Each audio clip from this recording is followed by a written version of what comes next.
Hi, I'm Dr. Vince Belanzi. I want to discuss a little bit a patient that was in my office, and she was representative of other patients that I've had. And I was a little disturbed myself because she wanted to come in and do some weight loss and work on her nutrition, perhaps become a little healthier. Her problem is that she's being treated by a psychiatrist. Now, this medical doctor has decided that she'll never be free of her medications. That is a little scary. This doctor has decided that this woman will never be free of his services. This psychiatrist is using shock therapy, heavy doses of a number of antipsychotic and other types of drugs, and I'm not even sure how well this woman can think or function. Yet she thinks that this psychiatrist is her savior.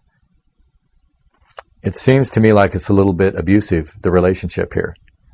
First of all, it's just diametrically opposed to everything that I believe in. My wish for you is self-sufficiency, self-reliance, self-responsibility, the ability to have the freedom to do what you want. I mean, we're supposed to be a free country, yet to have people like this that are so over-controlled by medical professionals is a little bit scary. It's a lot scary. How can someone subject themselves to total control by another person? This is just something that astounds me. And I have to be honest, in this case, I think it's very abusive. That a medical professional would tell a patient that they'll never be free of their drugs, that they'll never be free of this particular physician's services, and that they need an inordinate amount of shock therapy and very, very strong drugs in order to survive their life. Now, if that's not enough, the other thing that upset me quite a bit more was the fact that this doctor assumed, without the benefit of even a lot of lab work, that this woman needed no other help. When we did some lab work in our initial workup with her and found that she did have some problems, some lab values that were a little bit off, and we were going to start with perhaps a nutritional approach. This doctor told her that she needed nothing but what he would prescribe. Of course, he's only prescribed drugs. We wanted to perhaps work with her nutrition and make some improvements, which there was room for. He said no.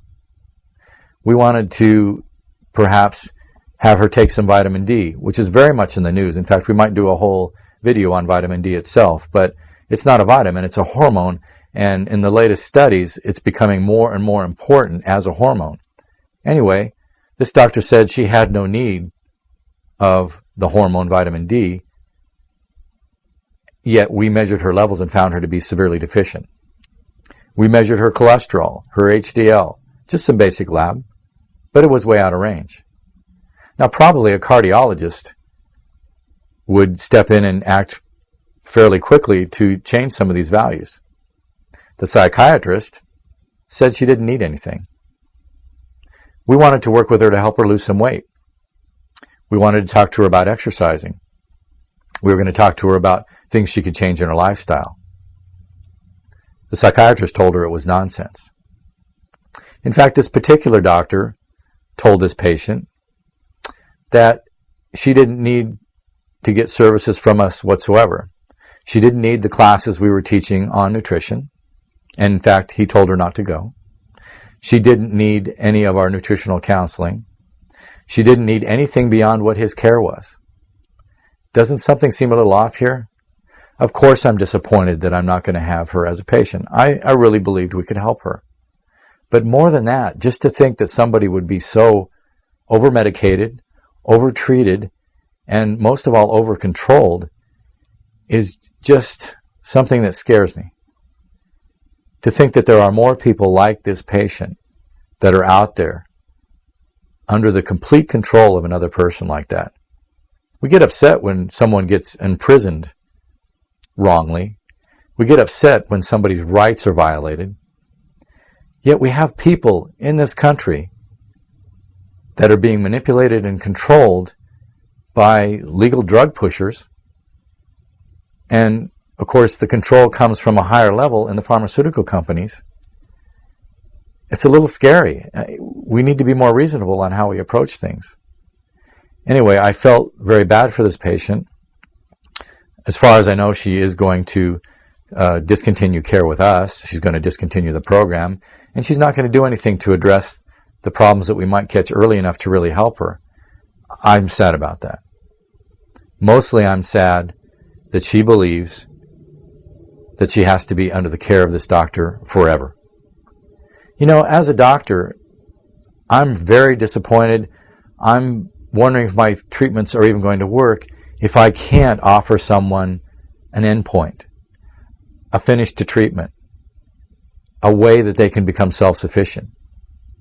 I spend a lot of my time studying strategies to get people free of medications, to get people free of needing these treatments. And in most cases, there is a successful strategy. Successful because you can see logically how it'll work, and successful because I've been able to do that with people. This particular patient, and perhaps a few others, I haven't been successful with. Now, in this case, I didn't have a chance. The dictator of this person's life, this psychiatrist, has made it virtually impossible for anybody, even her friends, to help this person. Her friends notice that she's not functional. She's almost zombie-like. She has not much to offer in the way of emotions or expression or, from what I can see, enjoyment in life. She just feels like she needs to be under this control or something will happen. I'm very sorry about this. I hope that someday she finds somebody who can influence her in a different direction.